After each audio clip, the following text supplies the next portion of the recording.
السلام عليكم ورحمة الله تعالى وبركاته.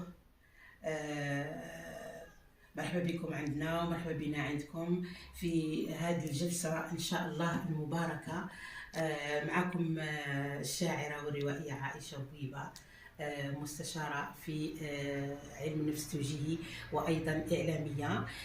ارتأيت أنا وأخواتي الأستاذة سعيدة عريبي والأستاذة خديجة زناتي أن نطل عليكم من خلال هذه النافذة إن شاء الله لتكون مفيدة وفيها يعني استفادة، نجيب على أسئلتكم وانشغالاتكم إن شاء الله بمساعدة يعني ذوي الاختصاص اللي غادي إن شاء الله يرافقونا في هذه الجلسات. وجلسات الجلسة اللي هي رانا مسمينها إن شاء الله بإذن الله عائشة وأخواتها. نخلي الكلمة لأخواتاتي يزيدوا يوضحوا أكثر واش إن شاء الله واش راح يكون إن شاء الله في هذه الجلسة من مفاجآت إن شاء الله. ان شاء الله نشكرك الاخت عائشه. الجلسه نتاعنا ان شاء الله جلسه عائشه واخواتها غادي تستهدف فئه النساء، وحنا كي نقولوا النساء الاضراريات على مستوى ايضا الوطني الجزائر الحبيبه. غادي تكون فيها هذه الجلسه ابراز الانجازات، ابراز قدرات المراه الجزائريه اللي عامله في البيت ولا اللي خرجت للميدان، بمعنى راهي تعمل خارج البيت، النضالات نتاعها، التضحيات نتاعها.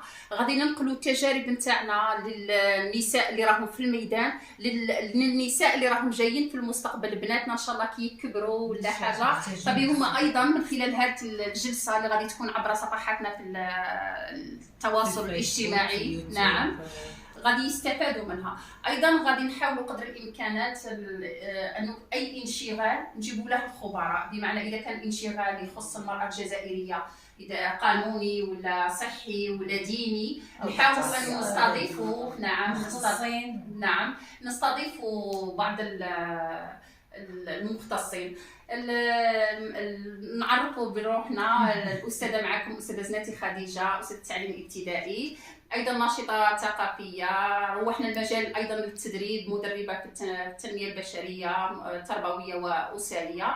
الحمد لله عندي عده مشاريع، انا في الميدان تقريبا 20 سنه. شهادات ما شاء الله الحمد لله يا ربي. دخلنا الجانب الاعلامي في انتاج الروبورتاجات. حنا غادي هذه التجربه نتاعنا ومن خلال هذه الجلسه نتاعنا ان ننقلوا التجربه نتاعنا، نعلموا ناس ونتعلموا ايضا من خلال هذه الجلسه. نعم، يلا تفضلي اخت سعيده. بسم الله الرحمن الرحيم. السلام عليكم. الاخت عريبي سعيده، مربيه وكاتبه روائيه.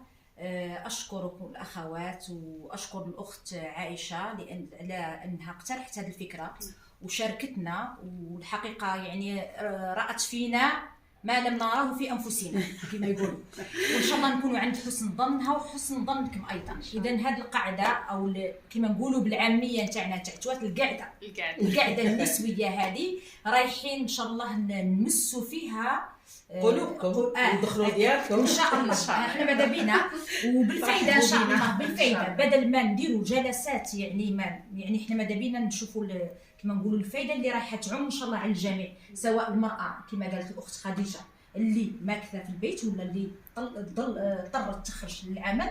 المهم المراه وين ما كانت نحاولوا نبرزوا، نحاولوا نساعدوها، نبرزوا نقاط الضعف اللي راهي تواجهها، نحاولوا نساعدوها في مشوارها، نجيب على تساؤلاتهم خاصة في المشوار الأسري. نركزوا على نقطة أساسية اللي هي أن المرأة راهي تتحمل مسؤولية دائما في الشراكة الزوجية.